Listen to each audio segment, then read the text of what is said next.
आखिर कौन थी माता शबरी तथा माता शबरी का पिता कौन था और शबरी अपने विवाह से एक दिन पूर्व क्यों भाग गई, जानने के लिए हमारे चैनल धार्मिक ज्ञान 07 में आपका स्वागत है।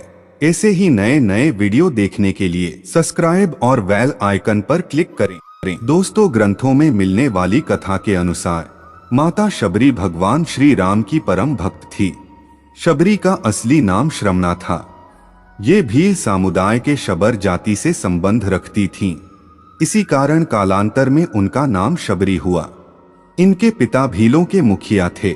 उन्होंने श्रमणा का विवाह एक भील कुमार से तय किया था। विवाह से पहले परंपरा के अनुसार कई पशुओं को बलि देने के लिए लाया गया, जिन्हें देख श्रमणा का हृदय द्रवित हो उठा कि यह कैसी परंपरा जिसके कारण बेजुबान और निर्दोष जानवरों की हत्या की जाती है। इसी कारणवश शबरी अपने विवाह से एक दिन पूर्व भाग गई और दंडकारण्य वन में पहुंच गई। दंडकारण्य वन में मातंग ऋषि तपस्या किया करते थे। श्रमणा उनकी सेवा करना चाहती थी, परंतु वह भील जाति से थी, जिसके कारण उन्हें लगता था कि उन्हें सेवा करने का अवसर नहीं मिलेगा। लेकिन इसके बाद भी वे चुपचाप प्रातः जल्दी उठकर आश्रम से नदी तक का रास्ते से सारे कंकड़ और कांटों को चुनकर पूरे रास्ते को भलीभांति साफ कर दिया करती थी और रास्ते में बालू बिछा देती थी। एक दिन जब शबरी यह सब कार्य कर रही थी तो ऋषि श्रेष्ठ ने उन्हें देख लिया। वे शबरी की सेवा भावना से अत्यंत प्रसन्न हुए। उन्होंने अपने आश्रम में शबरी को शरण दे दी। शबरी वहीं पर रहने लगी। एक दिन जब ऋषि मातंग को लगा कि उनका अंत समय निकट है, तो उन्होंने शबरी से कहा कि वे अपने आश्रम में ही प्रभु श्री राम की प्रतीक्षा करें। वे एक दिन अवश्य ही उनसे मिलने आएंगे। मातंग ऋषि की मृत्यु के पश्चात शबरी का समय भगवान राम की प्रतीक्षा में बीतने लगा। वह अपने आश्रम को एकदम साफ सुथरा रखती थी और प्रतिदिन भगवान राम के लिए मीठे बेर तोड़कर लाती थी।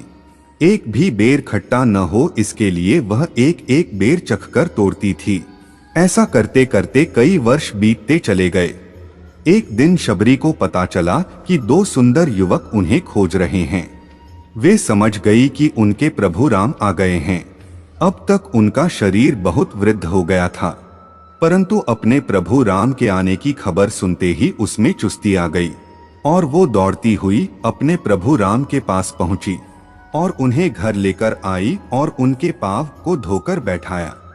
इसके बाद उन्होंने अपने तोड़े हुए मीठे बेर राम को दिए। भगवान राम ने बड़े प्रेम से वे बेर खाए और अपनी भक्त शबरी की भक्ति को पूर्ण किया। राम जी ने लक्ष्मण को भी बेर खाने को कहा, लेकिन उन्हें जूठे बेर खाने में संकोच हो रहा था। फिर भी अपने भ्राता श्री राम का मान रखने के लिए उन्होंने बेर उठा तो लिए, लेकिन खाए नहीं।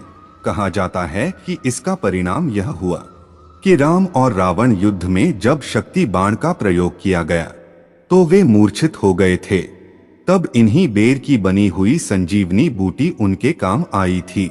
तो दोस्तों, यही थी माता शबरी की पुण्य कथा।